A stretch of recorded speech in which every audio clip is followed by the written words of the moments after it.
Dis-moi, oncle Michel, j'ai entendu un couvreur parler de tiges de bottes.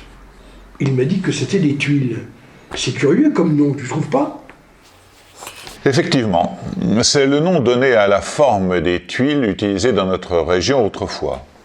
Et d'ailleurs, on en fabriquait pas loin d'ici.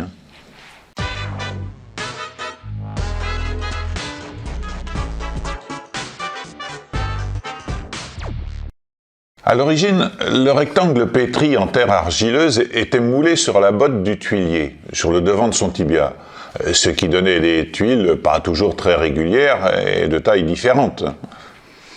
Et comment est-ce qu'on les posait sur les toits, ces tiges de bottes? Il y avait celles qu'on mettait à l'envers pour faire une gouttière, qu'on appelait les courants, et celles qui les recouvraient à cheval, les dessus, car bien évidemment, il fallait les faire se chevaucher. Chacun pouvait faire ses tuiles alors.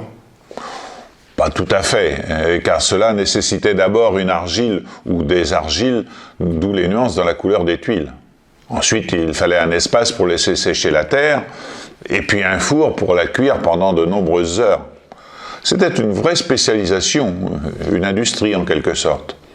Et d'ailleurs, il existait à la Vecchière de Surin une grosse tuilerie et briqueterie. Ah bon? À la Vecchière? Oui, tout à fait.